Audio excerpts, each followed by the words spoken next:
దేవుని నామమునకు ఘనత, మహిమ, ప్రభావాలు కలుగునుగాక. క్రీస్తునందు ప్రియ సోదరి, సోదరుడా, నాజరేత్ వినియార్డ్ మినిస్ట్రీ దేవుని సేవా పరిచర్య వ్యవస్థాపకుడు బ్రదర్ క్రిస్టఫర్ రాజా గారి పక్షంన మీకు శుభములు మరియు దేవుని ఆశీర్వాదములు తెలియజేయుచున్నాము. ప్రతిదినం దేవుడు అనుగ్రహించిన వాక్య ప్రత్యక్షతలను తెలుగులో అనువదించి ప్రసారం చేయబడుచున్నవి. ఈ వాక్య సందేశం మీరు విని ఆశీర్వదించబడాలని మా ప్రార్థన. నేటి దినం కొరకు మన ఆత్మీయ మేలు నిమిత్తమై ఇవ్వబడిన దేవుని వాక్య ప్రత్యక్షత యోనా గ్రంథము 2వ అధ్యాయము మరియు 1వ వచనం నుండి తీసుకొనబడింది.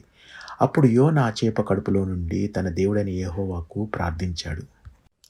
ప్రియమైన దేవుని పిల్లలారా, నేడు చదివిన ఈ వాక్య భాగంలో దేవుని సేవకుడైన యోనా లోతైన సముద్రం లోపల చేప కడుపు లోపల చిక్కుకున్నాడు.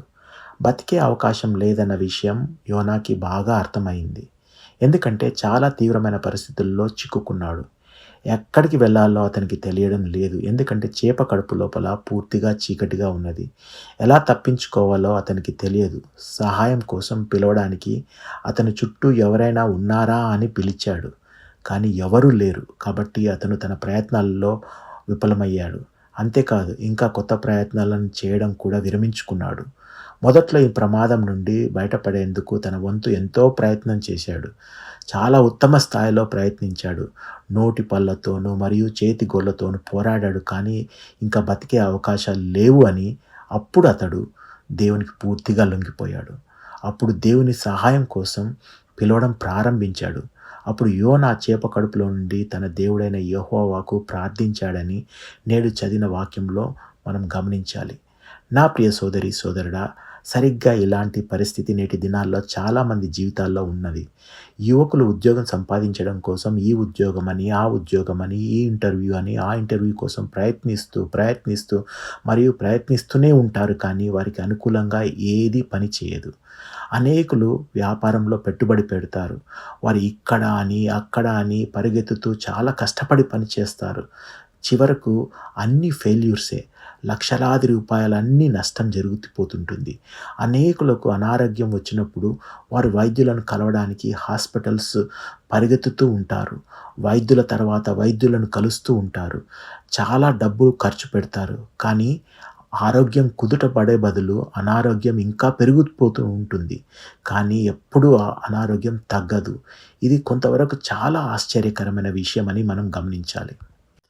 కాబట్టి నా ప్రియ సోదరి, సోదరుడా, మానవులందరూ ఒక ప్రమాదం నుండి బయటపడటానికి పోరాడాలనే సంకల్పాన్ని కలిగి ఉంటారు. అనేక ప్రయత్నాలు చేసిన తర్వాత ఒక సందర్భంలో వారు అర్థం చేసుకుంటారు, ఇక అంతా ముగిసిపోయింది, అన్ని తలుపులు మూసివేయబడ్డాయి, ఇకపై ఎలాంటి ప్రయత్నం చేయడంలో అర్థం లేదని తెలుసుకుంటారు. ఆ పరిస్థితిలో శత్రువైన సైతాను మీరు తప్పుడు నిర్ణయాలు తీసుకోవడానికి, అక్రమ వ్యాపారం చేయడానికి మిమ్మల్ని ప్రేరేపిస్తూ ఉంటాడు. ఇటువంటి పరిస్థితుల్లో కొందరు జీవితంలో అపజయాన్ని భరించలేక మద్యానికి బానిసలవుతూ ఉంటారు. వారు తమను తాము 4 గోడల లోపల మధ్యలో తలుపులు మూసివేసుకొని జీవిస్తూ ఉంటారు. చాలా సంవత్సరాలు జీవించి ఉన్నప్పటికీ చచ్చిన శవంలా జీవితాన్ని కొనసాగిస్తూ ఉంటారు. దేవుని సేవకునికి తెలిసిన కొందరు ఇక జీవితంలో పైకి వచ్చే అవకాశం లేనందున సాతాను చేత ప్రేరేపించబడి వారు తమ జీవితాలను చాలా దయనీయంగా ఆత్మహత్య చేసుకున్నారు. కానీ అలాంటి వారందరికీ ఇక్కడ ఒక శుభవార్త ఉంది.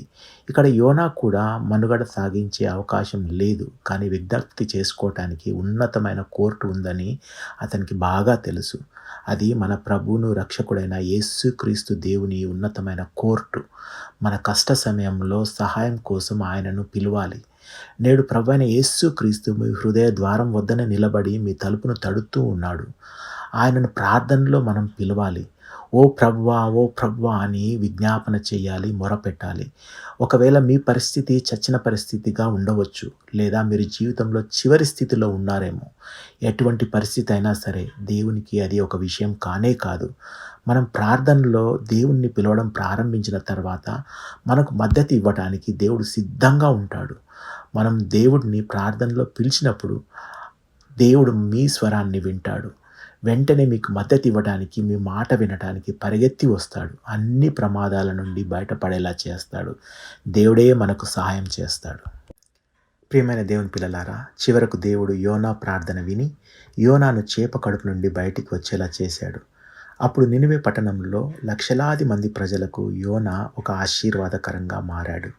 అదే యోనా దేవుడు నిన్ను కూడా కోట్లాది మంది ప్రజలకు దీవెనకరంగా మార్చివేస్తాడు. ఈరోజు నీ జీవితం చాలా దయనీయంగా ఉన్నదా? ప్రభువును ప్రార్థనలో పిలిచి విజ్ఞాపన చేయండి.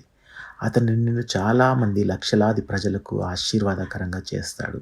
మీరు ఏ రంగంలో ఫెయిల్ అయ్యారో దేవుడు అదే రంగంలో నిన్ను చాలా విజయవంతం చేస్తాడు. ఇక మీ జీవితం పూర్తిగా మారిపోతుంది. చాలామంది వ్యక్తులు మీ ఇంటి వద్దకు వస్తారు. మీ మద్దతు కోసం అడుగుతారు. ఆ స్థాయిలో దేవుడు మిమ్మల్ని ఆశీర్వదిస్తాడు అని యోనా జీవితంలో నుండి మనం నేర్చుకోవాల్సిన పాఠంగా మనం అర్థం చేసుకోవాలి.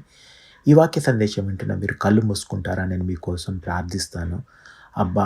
పరలోకమందున్న మా తండ్రి, యోనా జీవితం ద్వారా మీరు మాతో మాట్లాడినందుకు, ఈరోజు మీరు మాకు అందించిన అన్ని ఆశీర్వాదాల కొరకు చాలా ధన్యవాదాలు చెల్లిస్తున్నాం తండ్రి.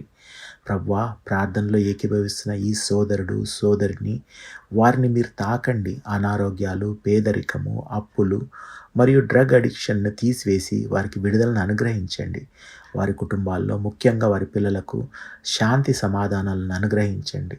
ప్రత్యేకించి సంతానం పొందడం కోసం చాలా సంవత్సరాలుగా ఎదురుచూస్తున్న ప్రజలను ఓ ప్రభువా దయచేసి వారిని గుర్తు చేసుకోమని, యేసు నామంలో వారికి మార్గంను సరళం చేయమని మేము ప్రార్థిస్తున్నాం తండ్రి. ఆమెన్. ఈరోజు దేవుడు మీకు తోడుగా ఉండి మీకోసం ఒక అద్భుతం చేస్తాడు. ఆమెన్.